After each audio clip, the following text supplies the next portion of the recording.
Mesdemoiselles, Mesdames, Messieurs, mes sœurs et mes frères, debout pour l'entrée du collège des officiers.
Mesdemoiselles, Mesdames, Messieurs, mes sœurs et mes frères, l'entrée du vénérable maître de la respectable loge Les Filalettes, accompagné du passé grand maître Alain Noël Dubar, de l'ancien grand maître de la Grande Loge de France, Georges Comard, du très respectable grand orateur de la Grande Loge de France, Pierre-Marie Adam, du très respectable frère conseiller fédéral et trésorier adjoint de la Grande Loge de France, Thierry Sarrazin, et du très respectable frère conseiller fédéral, Pascal Battiston.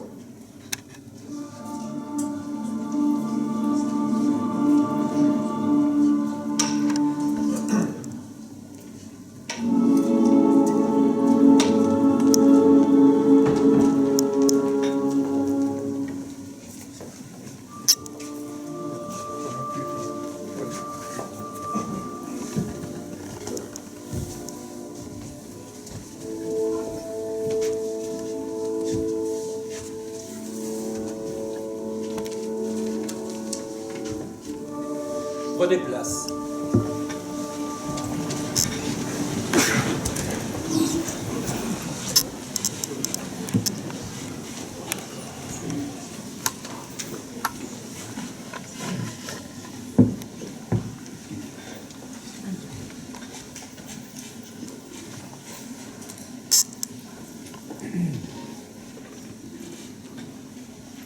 Mesdemoiselles, Mesdames, Messieurs, mes sœurs et mes frères, je vous prie de vous lever pour l'entrée de notre conférencier, le rabbin Raphaël Sada. Debout. Maître des cérémonies, donnez-lui l'entrée du temple.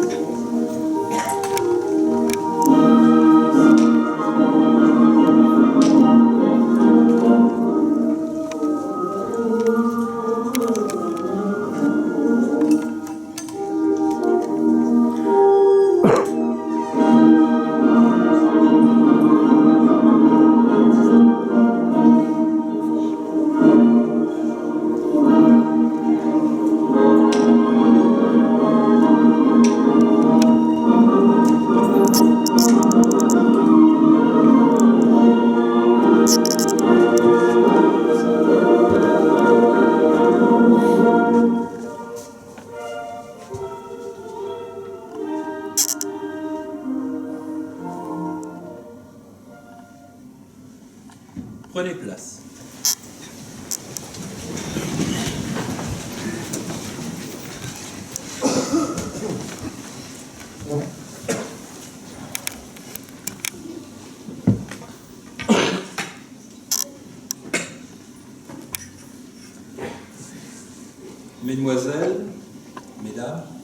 et messieurs, mes sœurs et mes frères, je remercie chacun d'entre vous d'avoir répondu à notre invitation. Je salue en premier lieu ce que nous nommons dans le langage maçonnique les profanes, c'est-à-dire en l'occurrence nos amis, nos parents, nos épouses, nos enfants. Nos règles nous interdisent de partager avec vous nos travaux ordinaires, mais nullement ceux-ci, qu'on peut qualifier d'exceptionnels. Et j'affirme au nom de tous les frères de la respectable loge des Philalèthes notre joie de vous voir ici, pour partager ensemble ce soir cette réflexion philosophique et spirituelle. Ainsi, pour ce soir, nous nous appellerons dorénavant frères et sœurs, sans aucune autre distinction. Car tous, sans distinction, nous poursuivons en réalité un même but, améliorer la condition humaine dans toutes ses dimensions, spirituelle, intellectuelle, morale et matérielle, en prenant appui sur la vérité et sur la justice, en pratiquant la tolérance et le respect d'autrui. En tant que francs-maçons, nous n'avons pas la prétention de posséder la vérité. Nous prétendons seulement la rechercher sans cesse. À l'écart de tout dogme, nous échangeons des idées pour que chacun puisse former par lui-même son propre jugement. Je salue les frères de la Grande Loge de France, ainsi que les sœurs et les frères de toutes les autres obédiences qui ont répondu à notre invitation et qui ont amené avec eux des profanes. Soyez ce midi chez vous. Je salue nos frères Alain Noël Dubar et Georges Comard, respectivement passés grands maîtres et anciens grands maîtres de la Grande Loge de France. Je salue notre frère Pierre-Marie Adam, grand orateur de la Grande Loge de France. Au-delà du plaisir toujours renouvelé que nous éprouvons à travailler ensemble sur ces colonnes, nous interprétons aujourd'hui votre présence comme le signe de l'attention la plus fraternelle que notre obédience porte à chacune des loges qui la composent. Je salue notre frère Thierry Sarrazin, conseiller fédéral, trésorier adjoint de la Grande Loge de France et inspecteur de notre atelier. Je salue notre frère Pascal Patiston, conseiller fédéral de la Grande Loge de France et assistant du grand maître de la Grande Loge de France pour la région Nord. Soyez remerciés, mes frères, de l'aide précieuse que vous nous avez apportée dans l'organisation de cette manifestation. Je salue enfin notre conférencier, Raphaël Sadin, et je le remercie d'avoir accepté cet exercice peut-être insolite, d'évoquer parmi nous, dans un lieu maçonnique, sa réflexion autour de ce thème, pourquoi l'homme ? Sans doute, cher Raphaël Sadin, vous dois-je quelques explications. Il y a déjà plusieurs années, nous avons écouté ici même le rabbin Josie Eisenberg. Il évoqua le Dieu de la Bible. Puis nous avons reçu Annick de Souzenel, qui nous fit partager sa réflexion quant au chemin initiatique de Vézelay, autant dire la quête essentielle. Enfin, nous avons accueilli Marc-Alain Wachmin pour l'écouter sur cette formidable question « Pourquoi Dieu ?» C'est ainsi qu'en préparant cette nouvelle conférence, la compagne d'un de nos frères, qui se reconnaîtra, a émis cette hypothèse, après avoir envisagé pourquoi Dieu, n'est-il pas tout naturel d'en arriver à pourquoi l'homme ? Bien d'autres thèmes de réflexion auraient-ils à faire, si j'ose dire, parmi tous ceux que vous abordez, Raphaël Sadin, dans votre enseignement, vos cours, vos entretiens si riches et si divers. J'en cite quelques-uns. La loi comme l'émanation essentielle de l'humain en l'homme. Que pense la Torah de la beauté? Comment tromper le destin? Ou encore, la vérité n'est pas au ciel, mais dans votre cœur. Ou celui-ci, particulièrement stimulant, que vous avez récemment traité, un ami nommé Désir. Mais vous vous en rappelez, cher Raphaël Sadin, dès que cet énoncé a surgi dans nos échanges, pourquoi l'homme? Il évinça aussitôt toute autre hypothèse sans plus d'atermoiement. De fait, quand un énoncé s'impose de lui-même à des interlocuteurs avec autant d'évidence, c'est qu'il soulève en chacun une foule de réflexions. Or, c'est une grande force pour un groupe d'hommes, quel qu'il soit, que de s'accorder sur une telle question, une authentique question, c'est-à-dire une de ces questions qui n'appellent pas de réponse, ni univoque, ni rapide, ni définitive, de sorte qu'elle couve longtemps en l'intimité de chacun, comme on couve un feu intérieur, en même temps qu'elle réunit, qu'elle rassemble ces hommes, comme autour d'un foyer ou autour d'un repas. Rassembler ceux qui étaient pas. C'est à vrai dire notre seule ambition aujourd'hui. De fait, nous voilà rassemblés. À cet instant, je ne peux m'empêcher de penser que nous vivons peut-être une époque extraordinaire. Il n'y a pas si longtemps, à quelques dizaines d'années d'ici, je crois qu'il aurait été beaucoup plus compliqué de débattre d'une telle question dans un espace public, surtout entre gens de confessions aussi diverses que les nôtres, dans un esprit réel de tolérance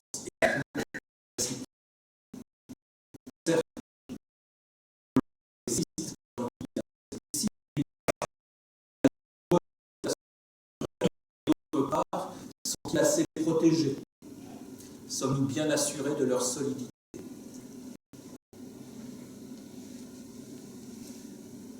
Mes frères et mes sœurs, je vous invite à présent à faire un effort d'imagination pour faire retour au 6e jour de la création, à l'aube du monde. Elohim a séparé la lumière des ténèbres. Il a séparé les eaux d'en haut avec les eaux d'en bas. Il a isolé la terre. Il a créé les grands luminaires. La vie foisonne dans la mer, elle peuple le ciel et elle s'éparpille sur toute la surface de la terre. Mais en ce 6e jour crucial entre tous, Elohim crée l'homme à son image. À l'image de Dieu, il le crée. Hommes et femmes, il les crée. Ces Elohim, dont il faut se rappeler que c'est une forme plurielle, se sont-ils alors interrogés « Pourquoi l'homme ?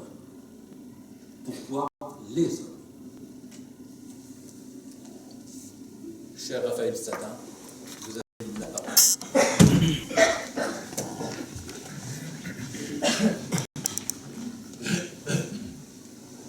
Bonsoir. Écoutez, je ne connaissais pas du tout, c'est la première fois que je suis dans une assemblée organisée par les francs-maçons et j'ai déjà été rassuré dans la mesure où je pensais que ce n'était que les juifs qui avaient des sortes de rites si bizarres. Je vois que nous ne sommes pas seuls sur la terre et c'est déjà un point commun. Je reprends et je rebondis sur votre intervention. Elohim, que vous dites, n'est pas, bien que ce soit une grammaticalement plurielle, désigne Dieu unique. Et ce Dieu unique, si certains de ces noms ont une connotation effectivement pluraliste, c'est parce qu'une des manifestations de Dieu est aussi à travers la nature et à travers le nombre, le pluriel. Mais l'essence divine, surtout dans le judaïsme, est une et indivisible. Mais c'est intéressant que vous avez posé cette question. Est-ce que Elohim a posé cette question, pourquoi l'homme? Et c'est d'autant plus intéressant et extraordinaire que c'est le premier texte que je voulais vous lire, qui est un midrash. Vous savez que le judaïsme est composé, le corpus judaïque de la Bible, universellement connue, qui est la Torah écrite, mais il existe, comme disait Lévinas, le judaïsme n'est pas la Bible. Le judaïsme est la Bible lue par les initiés judaïques, c'est-à-dire la Torah orale, interprétée par la Torah orale. Et dans la Torah orale, vous avez 4 niveaux d'interprétation. Le premier, au sens, on va dire, pshat, qui est le plus simple, mais qui met à peu près 20 ans d'initiation pour y arriver. Le deuxième est le remez, qui est l'excès. Le troisième est le midrash, qui est l'allégorie, on pourrait dire. Et le quatrième, c'est le sod, le secret, qui donne l'anagramme de Pardes. Pardes, qui veut dire l'origine paradisien, Pshat, Remesh, Dras, Sod. Et donc là, j'ai convoqué un midrash, que je vais vous lire d'abord en hébreu, que je vais après traduire. Amar Rabbi Simon. Rav Simon a dit Besha'a sheba kadosh baruch hu livrot et adam. Quand l'homme quand Dieu est venu à créer l'homme. Et Naasu,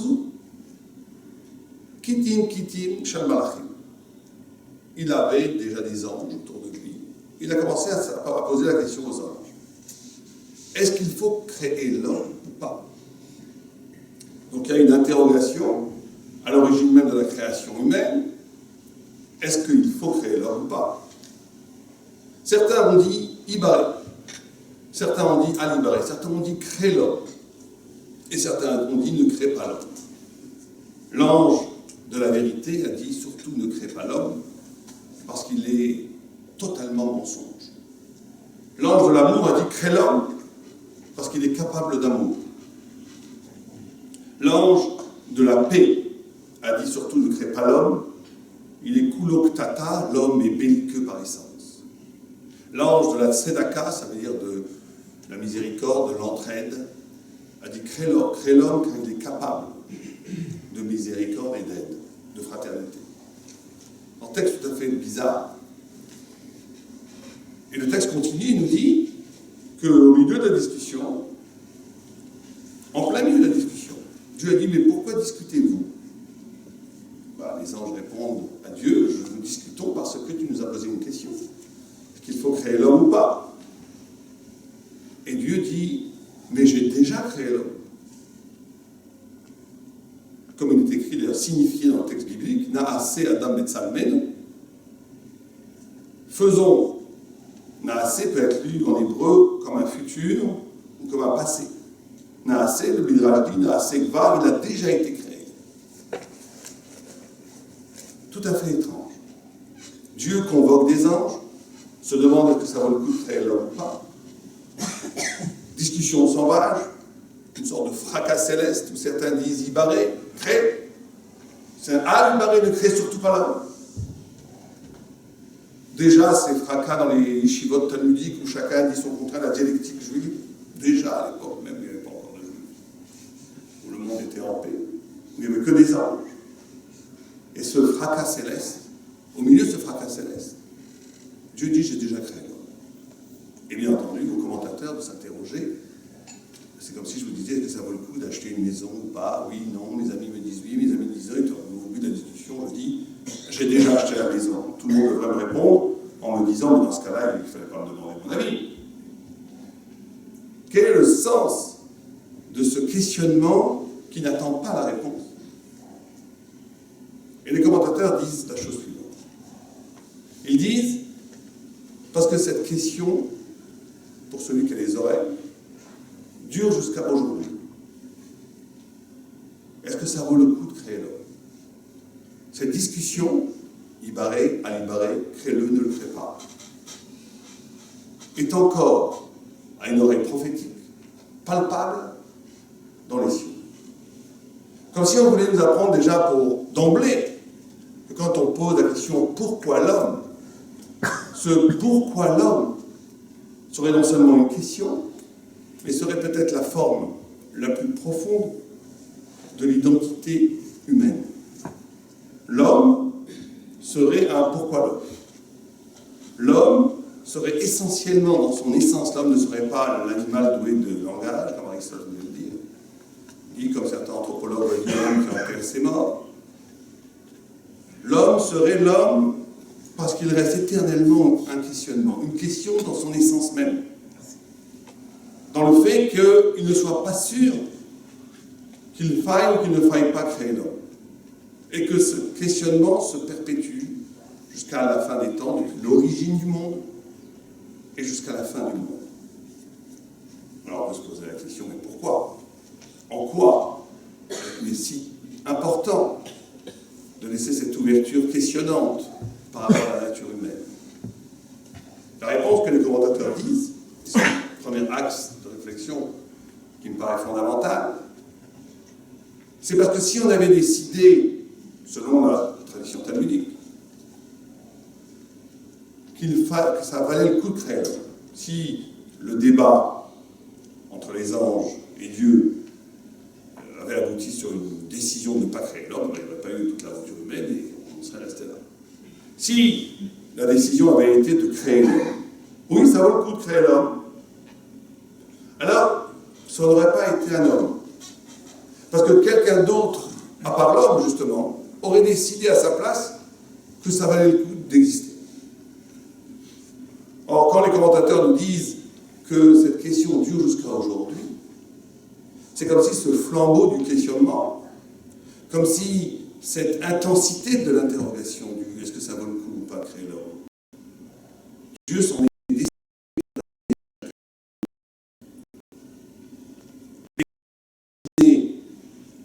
Est-ce que ça vaut le coup ou pas d'avoir créé l'homme? Ça va être l'homme lui-même. Et c'est parce que c'est l'homme lui-même qui en décide par son comportement à chaque instant que la liberté est envisageable. Parce que si on avait décidé pour l'homme que ça vaut le coup de l'avoir créé, un élément extérieur à l'homme aurait décidé de façon définitive qu'il faut, oui, créer l'homme, et que sa vocation à être est ontologiquement et spirituellement nécessaire. Cette nécessité extérieure à l'humain aurait rendu l'homme, réduit l'homme au niveau des choses, des animaux et des anges, ou quelqu'un d'autre, autre que lui-même, aurait décidé de la nécessité de son être. Or, la liberté est envisageable et possible que parce qu'on te dit, du haut, voilà, tu es un être indécis, peut-être bien que oui, peut-être bien que non. Peut-être que ça vaut le coup d'être créé, peut-être pas. Peut-être fallait-il créer l'homme, quand on voit des choses admirables, la capacité de donner, la capacité, on dit bien sûr, quand on voit des productions artistiques, quand on voit des hommes magnifiques, des femmes magnifiques, qui ont des gestes incroyables, on dit bien sûr. Quand on voit la Shoah, l'Inquisition, ce qui se passe dans le monde, le massacre des enfants, les guerres perpétuelles, cette haine incroyable, propre à l'humain, les différences ethniques qui créent des génocides, des viols collectifs, on dit bien. Hannibal, on ne pas créer l'homme. Et donc, ce qui va, à chaque instant, cette idée d'indécision ontologiquement marquée dans l'essence de l'homme, et non seulement le garant de la liberté, mais va nous indiquer une façon d'exister. C'est-à-dire que, à chaque instant, quelqu'un est capable de faire un geste qui dépasse l'égotisme, l'égoïsme. Les anges en haut disent, voilà, vous avez bien dit, quelqu'un est capable de donner ce qu'il aurait bien voulu garder. Quelqu'un est capable de... Vous savez qu'une anecdote talmudique, il y a beaucoup d'histoires dans le Talmud. Une fois, un très grand rave rencontre Eliyahu Hanavi, un personnage biblique, mais qu'on rencontre dans la tradition juive, puisqu'il est monté au ciel vivant. Et bien, il revient du ciel. Très souvent, des grands initiés rencontrent Eliyahu, le prophète. Et un grand rave rencontre Eliyahu, le prophète, et lui dit, dans un marché où il y avait beaucoup de monde, il lui dit, mais qui ici a le droit au monde futur? Et il désigne deux clowns. Deux clowns. Et il n'en revient pas. Deux clowns.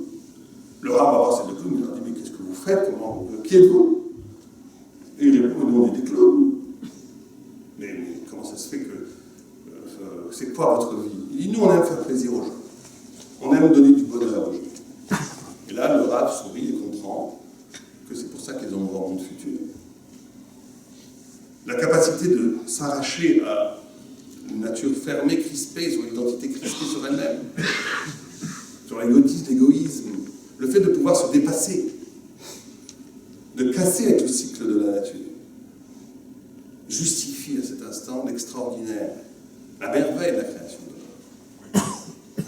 Quand quelqu'un fait une bonne action en haut, du ciel, un ange crie, je vous avais bien dit que ça valait le coup de créer l'homme. On n'a jamais vu un chien donner sa côtelette à sa copine. L'homme est capable de donner sa côtelette à quelqu'un qui a faim, même si lui il a faim. C'est extraordinaire. Et d'un autre côté, quand quelqu'un dit de la médisance, à la mesquinerie, à la jalousie, à la bêtise, alors les anges, je vous avais dit, on n'a jamais vu une baleine médire de sa copine. Et donc à chaque instant, nous avons ici un homme, une femme, un enfant, un vieillard, qui a la possibilité à lui seul par un acte qui paraît anodin, d'infirmer ou de justifier la création tout entière. Et donc ce pourquoi-là, je propose ici une nouvelle définition même de l'humanité. Qu'est-ce qu'un humain? Celui qui a la conscience de cette question, qui vit, pas une conscience simplement intellectuelle et philosophique, mais qui vit une existence où il se rend compte, où il a une initiation intellectuelle et spirituelle suffisamment élevée pour se rendre compte que sa vie représente l'enjeu peut-être le plus cardinal du pourquoi le cosmos, pas simplement pourquoi l'homme, puisque le monde a été créé aussi pour l'homme. Et qu'à chaque instant, l'homme peut justifier ou affirmer le fait de la création de l'humain lui-même. Cette liberté extraordinaire, c'est ce qui est donné à l'homme. Et c'est ce qui fait l'identité même du pourquoi l'homme fait l'homme lui-même. Et plus profondément, vous savez que le Talmud pose des questions, des fois vertigineuses, et continue sa réflexion sur ce dualisme, cette dualité dans l'homme. Ce ibaré à l'ibaré qui ne le crée pas. Et le Talmud a une phrase énigmatique. Il dit, c'est parce que l'homme a été créé de cette façon, de cette manière, qu'il est capable de deux choses, l'une négative et l'une positive. L'une positive, c'est la capacité même de s'interroger, de penser, de questionner. L'autre négative, c'est une capacité de douter. Cette dualité dans l'homme, ibaré à l'ibaré, crée-le, ne le crée pas, serait une autre façon de dire que l'homme est créé d'être et de néant, de lumière et de ténèbres. Il y a une partie en lui, et surtout que cette dualité lui permet d'échapper à une structure qui serait monale, unique, fermée sur elle-même. Cette fissure dans l'identité, est-ce que ça vaut le coup, est-ce que ça ne vaut pas le coup, va produire chez l'homme la possibilité même ou du questionnement ou du doute. Le doute étant une sorte de retournement dialectique négatif de cette essence humaine. L'homme disant que de toute façon, puisqu'on ne sait jamais, t'es bien que oui, t'es bien que non. Donc l'homme ne s'engagera jamais, parce qu'il profitera de cette essence humaine du duel pour douter de tout et donc pour ne faire rien, ne rien véritablement réaliser. L'autre utilisation de cette dualité dans l'homme sera la capacité du questionnement. Vous savez qu'Adam, l'intelligence en hébreu, qui s'appelle Chokhmah,